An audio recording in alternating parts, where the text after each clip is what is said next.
네, 얼마 전에 BTS의 LA 공연이 열렸다고 합니다. 거기에 5만 명이 응집을 했다고 하는데 그야말로 열광의 도가니였다고 해요. 오랫동안 코로나로 인해서 BTS의 공연을 볼 수 없었던 아미들이 그 공연을 위해서 자기 엄청난 그 돈을 투자하면서 그 공연을 관람을 했고요. 공연을 마치고 한 유튜버가 이렇게 고백을 했습니다. 이제 죽어도 여한이 없습니다. 여러분, 죽어도 여한이 없대요. 얼마나 좋았으면 그렇게 고백을 했겠습니까? 아미들은 이 BTS의 공연을 통해서 기뻐하고 만족하고 행복을 느꼈습니다. 근데 이것은 BTS의 아미들만 그런 것이 아니죠. 오래전에는 엘비스 프레슬리의 팬들이 그랬고요. 비틀즈의 팬들이 그랬고요. 마이클 잭슨의 팬들도 그랬습니다. 우리나라에서는 서태지와 아이들의 팬들이 그랬고 H.O.T의 팬들이 그랬고 잭스키스의 팬들이 그랬습니다. 여러분은 누구의 팬이셨습니까? 우리는 너무 믿음의 사람들이라서 예수님의 팬이었죠. 늘 예수님의 팬.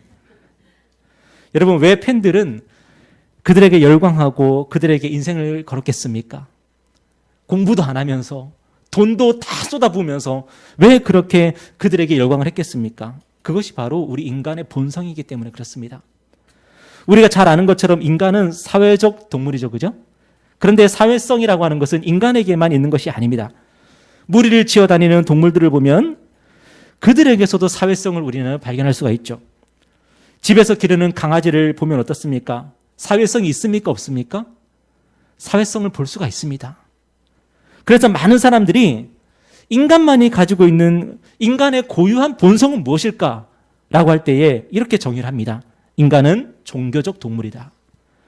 여러분, 이 세상에 많은 동물들이 있지만 오직 인간에게만 종교가 있습니다. 인간만이 신을 생각하고 죽음을 생각하고 영원을 생각하고 천국을 생각하고 지옥을 생각합니다. 그런 우리 인간이 최고로 만족하고 행복을 느낄 때가 언제일까요? 어떤 대상을 사랑하고 숭배하고 예배할 때, 그때 최고로 만족과 행복을 느끼는 것입니다. 그래서 많은 사람들이 그 대상을 아이돌 가수로 삼고 있는 거죠. 여러분, 그런데 아이돌 가수만 그런 게 아닙니다. 물건도 숭배의 대상이 될 수가 있죠. 여러분, 우리가 명품을 소유할 때 만족하는 이유가 뭡니까? 명품을 써보니까 좋더라, 그런 것도 있겠지만 물론 명품은 가치가 있죠. 예. 그 기능이 탁월하죠. 근데 대부분 명품을 가지고 있는 이유가 뭐냐 하면은 그 명품에 담겨있는 이미지 때문이죠. 명품을 소유하는 것을 통해서 우리도 명품 인생이 된 것 같은 그런 느낌을 받는 것입니다. 내 가치가 올라간 것 같은 그런 느낌을 받는 거죠. 그런데 우리가 아이돌 가수나 명품 같은 대상을 통해서 기쁨과 만족을 얻을 수 있는 이유가 뭡니까? 우리 자신으로부터는 기쁨과 만족을 얻지를 못하기 때문에 그래요. 나 자신을 통해서는 그만큼 기쁘지가 않아요. 그만큼 행복하지 않고 만족하지가 않아요. 그래서 우리는 예배할 만한, 숭배할 만한 그런 대상을 찾는 거예요. 이 세상에서 우리 자신에 대해서 가장 잘 아는 사람이 누구예요? 우리 자신 아닙니까? 제가 유아나 유겸에 대해서 잘 안다고 자부는 하고 있지만 과연 그 아이들이 무슨 생각하고 있는지 그 깊은 속내를 제가 다 알 수 있을까요? 부모처럼 자식을 모르는 사람이 없다 그러지 않습니까? 집에서 하는 행동과 밖에서 하는 행동이 다른데 부모는 밖에서 어떤 일을 하고 다니는지 알 수가 없죠. 우리 자식은 안 그런데, 우리 자식은 착한데 친구를 잘못 만나서. 항상 그렇게 부모님의 변명 아닙니까? 여러분, 우리가 생각할 때 우리는 어떤 존재입니까? 다른 사람은 알지 못하지만요, 우리는 우리 자신에 대해서 잘 알고 있습니다. 우리는 허물투성이죠. 모순투성이죠. 거짓투성이죠. 얼마나 거짓말 잘하는데요. 얼마나 무슨 척 하기를 잘하는데요. 저는 목사인 척 하기를 되게 잘하거든요. 여러분, 우리는 우리 자신을 너무 잘 압니다. 그렇기 때문에 나 자신을 숭배하고 나 자신을 예배하고 나 자신 때문에 기뻐하거나 행복할 수가 없어요. 늘 불만스럽죠. 그런데 그렇기 때문에 우리는 완전한 대상을 찾습니다. 숭배할 만하고 예배할 만하고 나와 동일시할 만한 그 완전한 대상을 찾습니다. 그런데 복음이 우리에게 선포하는 것이 무엇입니까? 하나님이 우리의 완전함이 되신다는 거예요. 하나님이 우리의 영광이 되시고 예수님이 우리의 기쁨이 되신다는 거예요. 우리가 어제 묵상한 말씀을 보면은 요엘서 말씀 보니까 뭐라고 선포하고 있습니까? 요엘서 2장 23절에 보니까 우리 한번 다 같이 읽어볼까요? 어제 우리 큐티하신 분들은 아마 아실 건데요. 자, 시작. 시온의 자녀들아, 너희는 너희 하나님 여호와로 말미암아 기뻐하며 즐거워할지어다. 그가 너희를 위하여 비를 내리시되 이른 비를 너희에게 적당히 주시리니 이른 비와 늦은 비가 예전과 같을 것이라. 여러분, 성경을 통해서 하나님이 우리에게 줄곧 말씀하시는 게 뭔지 아세요? 하나님 여호와로 말미암아 예수 그리스도로 말미암아 기뻐하고 즐거워하라는 거예요. 우리가 지난주에 우리가 들었던 말씀이 뭐예요? 기뻐하라니까. 기뻐하라. 여러분, 누구 때문에 기뻐할 수 있는 거예요? 예수님 때문에 기뻐할 수 있는 거죠. 요엘 선지자도 마찬가지예요. 우리가 하나님 때문에, 여호와 하나님 때문에 기뻐할 수가 있다는 거예요. 여러분, 우리가 하나님의 자녀로 살아가면서 누릴 수 있는 최고의 특권이 무엇입니까? 예수님이 우리의 영광이 되시고 기쁨이 되시고 우리의 소망이 되시고 우리의 완전함이 되시고 우리의 대속이 되시고, 여러분, 우리가 예수님을 믿고 예수님을 예배하고 예수님과 우리가 연합되었다는 그 사실을 고백할 때에 우리는 우리가 바라던 바로 그것을 우리가 온전하게 누릴 수가 있는 거예요. 여러분, 하나님이 우리의 기쁨이 되십니다. 예수님이 우리의 영광이 되십니다. 예수 그리스도가 우리의 의가 되시고 거룩함이 되시고 완전함이 되십니다. 여러분, 우리 성탄을 맞이하면서 예수 그리스도를 깊이 묵상하는 그런 한 주가 되셨으면 좋겠습니다. 예수를 묵상할 때에 저와 여러분은요, 자유하게 될 것이고 내가 정말로 복된 인생이구나 깨닫게 될 줄 믿습니다. 여러분, 오늘 본문을 보면은 참 어떻습니까? 오늘 본문의 분위기가 어떻습니까? 기쁨이 넘쳐오르고 감격이 넘쳐오르지 않습니까? 오늘 본문에 등장하는 마리아와 엘리사벳, 그리고 엘리사벳의 뱃속에 있는 세례 요한, 그들은 어떤 사람들입니까? 평범한 사람들입니다. 세상이 알아주는 사람이 아니에요. 특히 당시 사회에서 여성들은 어떤 존재입니까? 남성들에게 차별받던 존재였어요. 사람들이 인구수를 셀 때에 여자들은 세지를 않았어요. 그 정도로 아무것도 아닌 존재, 그냥 드러나지 않는 그런 존재, 비천한 존재가 바로 여성들이었어요. 그런데 이렇게 평범한 여인들이, 어쩌면 비천한 여인들이 그 속에서 지금 기쁨과 감격을 주체할 수가 없어 하는 거예요. 왜 그럴까요? 그들이 BTS를 바라봤기 때문이겠습니까? 그들이 구찌 핸드백을 갖고 있었기 때문이겠습니까? 아닙니다. 그들이 구주 예수님께 집중하고 있고 그분을 바라보고 있기 때문에 그래요. 오늘 본문을 보면 마리아가 천사로부터 수태고지, 네가 구주를 잉태하게 될 것이다 하는 그 고지를 받고 나서 친척이었던 엘리사벳을 찾아갑니다. 여러분, 마리아가 왜 엘리사벳을 찾아가요?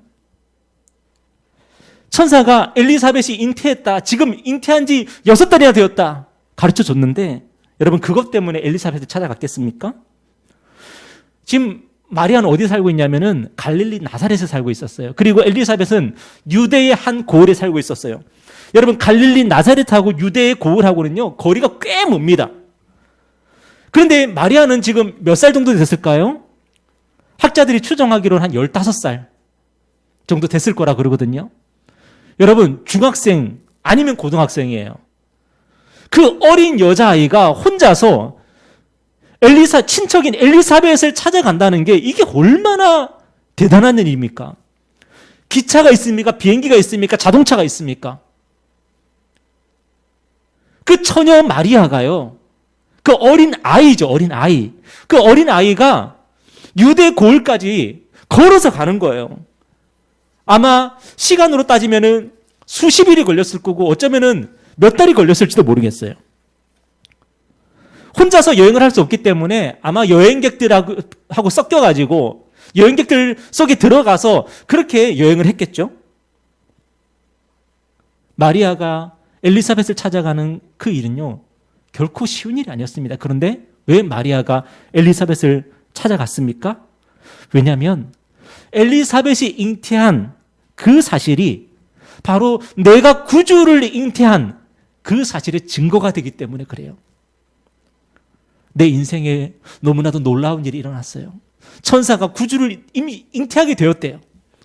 그런데 이 증거가 뭐냐면 엘리사벳이 임신하지 못하고 있던 엘리사벳이 지금 6달이나 되었다. 임신한 지 6달이나 되었다는 거예요. 이 사실을 눈으로 확인해 보고 싶은 거죠. 정말로 엘리사벳이 지금 배가 볼록 나왔을까? 그렇다면 나도 천사의 말대로 나도 지금 구주를 잉태한 거나 다름이 없는 건데? 물론 엘리사벳이 아이를 잉태한 이 사실도 너무나도 기쁜 일이겠지만 마리아에게 있어서 그보다도 중요한 일은 뭐였냐면 내가 구주를 잉태했다는 사실이에요. 그런데 놀랍게도 마리아가 엘리사벳을 만나서 문안 인사를 하자마자 어떤 일이 일어났습니까? 우리 오늘 말씀을 다시 한번 읽어볼까요? 우리 41절부터 45절까지 한번 다시 교독하겠습니다. 제가 41절, 여러분 42절. 엘리사벳이 마리아가 문안함을 들으매 아이가 복중에서 뛰노는지라 엘리사벳이 성령의 충만함을 받아 큰 소리로 불러 이르되 여자 중에 내가 복이 있으며 내 태중의 아이도 복이 있도다. 내 주의 어머니가 내게 나오니 이 어찌 된 일인가? 보라 내 문안하는 소리가 내 귀에 들릴 때에 아이가 내 복중에서 기쁨으로 뛰노라도다. 다 같이 주께서 하신 말씀이 반드시 이루어지리라고 믿은 그 여자에게 복이 있도다. 여러분 지금 누가 누구를 축복해야 되는 상황입니까? 마리아가 엘리사벳에게 축복하고 축하해야 되는 그런 상황 아닙니까? 지금 엘리사벳은 배가 이렇게 폴록 나왔어요. 여러분 평생 임신하지 못하던 여자가 드디어 임신을 했고 이제 조금 있으면 아이를 낳게 될 거예요. 마리아가 엘리사벳을 만나서 언니 축하해요. 언니 얼마나 좋아요. 그래야 되는 거 아닙니까? 여러분 게다가 이 엘리사벳의 뱃속에 있는 아이가 누굽니까? 장차 세례 요한이라고 불릴 아이예요. 여러분 그렇다면 세례 요한하고 예수님하고는 무슨 관계예요? 친척이죠, 친척. 그죠? 여러분 장차 세례 요한이라고 불릴 아이입니다. 또한 엘리사벳은요 지금 행복이 겨워서 온통 자기 자신에게 집중하고 내 뱃속에 있는 아이에게 집중해야 될 그런 지금 상황 아닙니까? 그런데 엘리사벳이 성령의 충만을 받아서 어떻게 하고 있어요? 마리아를 축복하고 마리아의 뱃속에 있는 그 아이를 축복하고 있는 거예요. 그런데 그 전에 무슨 일이 있었습니까? 마리아가 엘리사벳에게 문안하자마자 엘리사벳의 뱃속에 있는 이 아이 세례 요한이요 기뻐서 뛰면서 어쩔 줄 몰라 하는 거예요. 여러분 저는 저와 여러분이 매일매일 이런 삶을 살기를 축복합니다. 마리아는 자신이 구주를 잉태했다는 사실 때문에 감격하고 있고요. 아직 태어나지도 않은 세례 요한은 아직 태어나지도 않은 주제에 예수님 때문에 기뻐서 난리 법석이고요. 엘리사벳은 자기가 축복을 받고자 하는 것이 아니라 구주를 잉태한 마리아를 축복하고 있고 그 뱃속의 아이인 예수님을 축복하고 있는 거예요. 여러분 하나님은 오늘 저와 여러분을 이러한 삶으로 부르신 줄 믿습니다. 내 삶의 모든 것이 예수님이에요. 내가 기뻐할 일이 무엇 때문에 기뻐할 일이에요? 예수님 때문에 기뻐할 일이에요. 내가 축복을 받는다면 무슨 일 때문에 축복을 받아요? 내가 예수 그리스도 안에 있기 때문에 축복을 받는 거예요. 여러분 우리의 삶의 모든 것이 예수님으로 말미암아 기뻐하고 축복하고 우리가 평안을 누리고 오직 예수님을 때문에 예수님 안에서 그 모든 일이 일어나는 거예요. 여러분 우리의 삶의 제일 되는 목적이 무엇입니까? 웨스트민스터 교리문답은 사람의 제일 되는 목적이 하나님을 영화롭게 하고 영원토록 그분을 즐거워하는 것이라고 선포하고 있습니다. 여러분 우리가 어떻게 하나님을 영화롭게 할 수 있습니까? 많은 사람들이 여기서 오해를 하고 있는데 많은 사람들이 성공을 해서 돈을 많이 벌어서 전쟁에서 승리해서 하나님께 영광을 돌릴 수 있다고 그렇게 생각을 합니다. 그렇지 않습니다. 우리가 하나님을 영화롭게 할 수 있는 길은 무엇이냐? 우리가 하나님을 즐거워하고 기뻐하는 거예요. 우리가 하나님을 즐거워하고 기뻐할 때에 그것이 하나님께 영광이 돼요. 오늘 말씀 속에 마리아가 바로 그런 모습 아닙니까? 오늘 말씀 속에 엘리사벳이 바로 그런 모습 아닙니까? 그리고 엘리사벳의 뱃속에 있는 세례 요한이 바로 그런 모습 아닙니까? 그들은 구주를 기뻐하는 거예요. 이제 곧 구주가 태어나시겠구나. 구주가 이 땅에 오시겠구나. 그것 때문에 기뻐하면서 난리법석을 떠는 거예요. 이것이 바로 하나님께 영광이 되는 거예요. 여러분, 우리가 한 주간을 되돌아봤을 때에 혹시 예수님 때문에 기뻤던 적 있으세요? 예수님 때문에 감격스러웠던 적 있으세요? 예수님 때문에 평안을 누렸던 적 있으세요? 만약에 그랬다면 여러분, 그것이 바로 여러분이 하나님께 영광을 돌리는 것이에요. 내가 한 번도 예수님 때문에 기뻤던 적도 없고, 예수님 때문에 나 자신의 죄를 생각하면서 슬펐던 적도 없고, 예수님 때문에 평화를 누렸던 적도 없고, 한마디로 예수님이 내 삶에 무의미했다면 그것이 하나님의 영광을 가리는 일이에요. 왜 그렇습니까? 하나님께서 우리를 위해서 하신 가장 놀라운 일이 바로 우리에게 구주 예수님을 보내주신 거기 때문에 그래요. 여러분, 하나님이 우리에게 그 놀랍고 위대한 일을 하셨는데 그것 때문에 아무런 느낌이 없다면 그것이 하나님께 모독이 되는 거죠. 모독이. 하나님이 우리에게 가장 좋은 선물을 우리에게 주셨는데 그 선물을 받았으면서도 아무런 기쁨이 없고 감격이 없다면 그것이 하나님께 모욕이 되는 것 아니겠습니까? 하나님은 자기 아들을 아끼지 않냐고 내오셨는데 우리 삶에는 예수님이 별로 의미가 없어요. 우리 예수님이 뭐라 그래요? 아브라함이 나의 때에 볼 것을 보고 기뻐하였다. 그 구약의 아브라함이요, 예수님이 오심을 아마 하나님께서 보여주셨던 것 같아요. 예수님의 오심을 그가 보고 그 구약시대의 아브라함이, 믿음의 조상 아브라함이 예수님 때문에 기뻐했다는 거예요. 여러분, 이게 뭡니까? 이게 바로 하나님께 영광을 돌리는 거예요. 설교를 들으면서 하나님이 좋아지고, 큐티를 하면서 하나님이 좋아지고, 기도와 찬송을 하면서 하나님이 좋아지고, 예수님은 누구신가? 이 찬송을 부르면서 예수님이 너무 좋습니다. 하나님이 우리에게 주신 이 선물이 너무 좋습니다. 우리 인생이 바로 그러한 부름을 받은 인생이에요. 여러분도 인생길을 걸어오시면서 잘 아시겠지만 우리가 수능 잘 보고 대학 가고 하는 것이 무슨 그렇게 큰 의미가 있겠습니까? 지나고 보면 또 산이고 또 산이고 산 넘어 산인데 내 삶에 일어나는 크고 작은 일이 내 인생에 무슨 그렇게 대단한 중요한 일이 되겠습니까? 저와 여러분의 인생 어차피 하나님이 인도하십니다. 하나님이 선한 길로 인도하시고요, 합력해서 선을 이루십니다. 우리의 인생 여정을 걸어가는 동안 하나님께서 우리에게 요구하시는 딱 한 가지가 있다면 예수님을 기뻐하는 거예요. 우리의 완전함이 되시고, 우리의 거룩함이 되시고, 우리의 구속이 되시고, 우리의 의가 되시는 예수님을 기뻐하면서 살아가는 것, 이거보다 더 중요한 것이 없는 줄 믿습니다. 오늘 말씀 속에 이 세 사람이 그들의 인생이 앞으로 어떻게 됩니까? 평탄한 삶을 살게 될까요? 그렇지 않습니다. 마리아는 처녀인데도 아들을 낳았잖아요. 그죠? 그는 평생 어떤 사람이라고 취급받게 될까요? 가늠한 여인, 더러운 여인, 결혼하기도 않았는데 도대체 저 아이는 누구 아이야? 저 예수는 누구의 아이일까? 사람들은 다 손가락질할 거고, 우물가의 여인, 그 여인들은 모여서 마리아만 보면은 저 마리아다, 마리아가 온다. 저 마리아 도대체 누구랑 잔 거야? 다 뒤에서 험담을 할 테고, 또한 마리아는 그 아들이 자라면서 고난을 당하고 십자가에서 오육이 돼서 죽임을 당하는 것을 봐야 되고, 여러분, 세례요한은 어떻습니까? 세례요한이 이 땅에 태어나서 떵떵거리며 잘 먹고 잘 삽니까? 그는 광야의 빈들에서 가죽 옷을 입고 털옷을 입고 가죽띠를 띠고 메뚜기와 석청을 먹으면서 야인으로 살아가면서 광야에서 외치는 자의 소리가 돼가지고 주님이 오실 길을 예비합니다.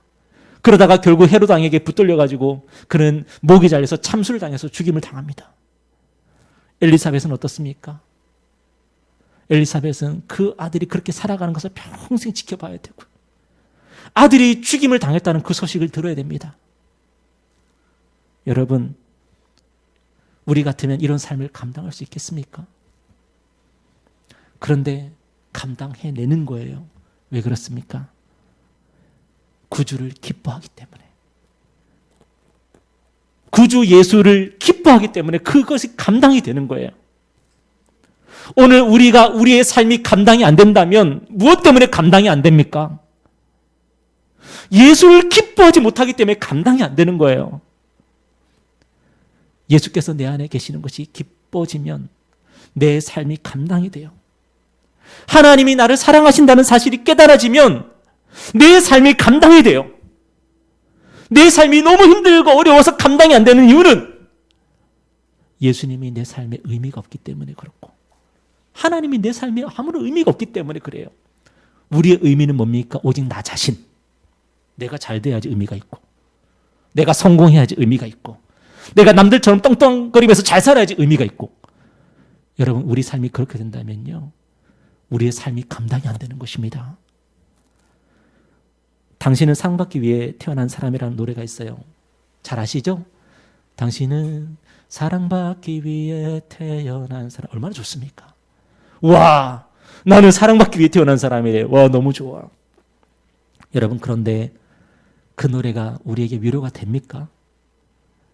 진짜 힘들고 어려울 때 옆에서 당신은 사랑받기 위해 위로가 됩니까?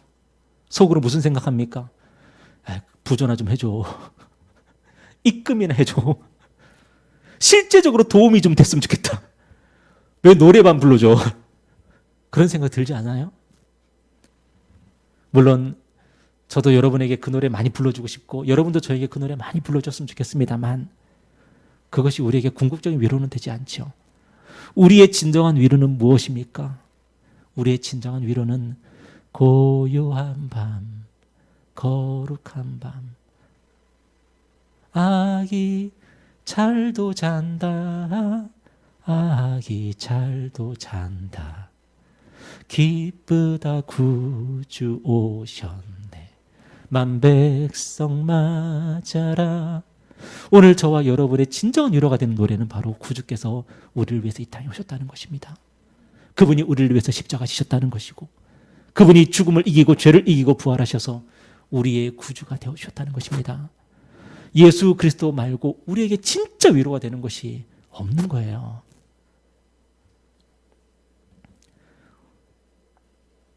우리 예수님은 온 우주에서 가장 강하신 분이시지만 그분은 가장 낮은 자리에 오셨습니다. 가장 강하신 분이 가장 연약한 모습으로 오셨습니다. 무엇 때문입니까? 나중에 세례 요한은 사람들에게 이것을 이렇게 설명합니다. 요한복음 1장 29절에 보면 우리 한번 다 같이 한번 읽어볼까요? 자, 시작.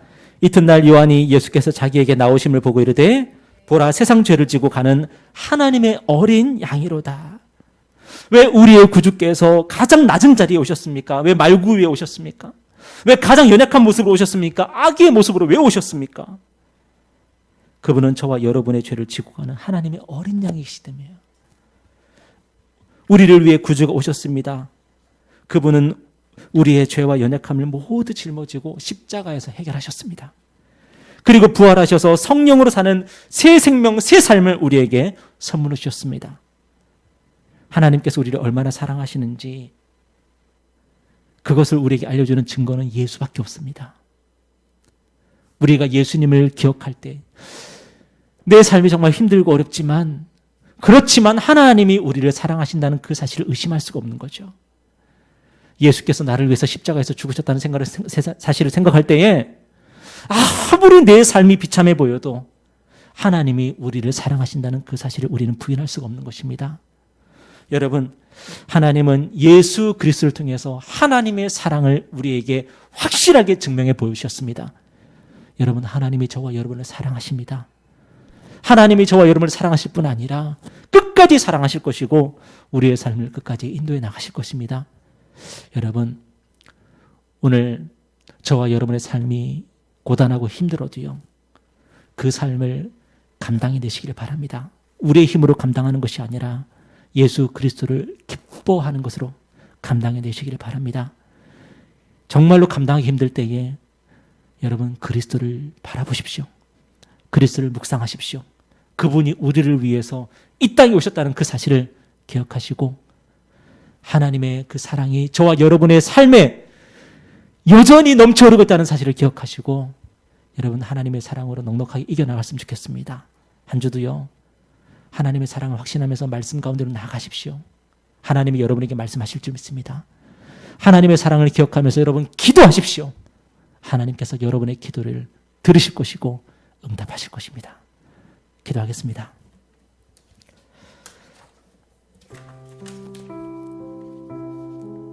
우리 시간 다시 한번 우리 기도할 때요, 하나님, 예수님을 생각하면 어떻게 우리가 하나님의 사랑을 의심할 수가 있습니까? 우리가 예수님을 생각하면 하나님께서 우리에게 가장 좋은 것을 주시는 분이라는 사실을 어떻게 우리가 부인할 수가 있습니까? 우리의 삶이 감당이 안 되고 우리의 삶이 너무나도 고단하고 힘들 때에 우리가 우리의 힘으로는 우리의 삶을 견뎌낼 수가 없사오니 예수 그리스도를 우리가 기억할 수 있도록 도와주시고 그분을 바라볼 때에 우리 안에 기쁨과 소망이 다시금 넘쳐흐르게 하시고 그로 말미암아 우리가 우리의 삶을 감당해낼 수 있도록 도와주시옵소서. 하나님께서 우리에게 주신 삶입니다. 살아내라고 하신 삶입니다. 낙심하지 아니하고 절망하지 아니하고 그리스도를 바라봄으로 말미암아 믿음으로 감당해낼 수 있도록 도와주시고 억지로 감당하는 것이 아니라 하나님의 사랑으로 말미암아 넉넉히 이겨낼 수 있는 우리의 삶이 되게 하여 주시옵소서. 우리 다같이 기도하겠습니다.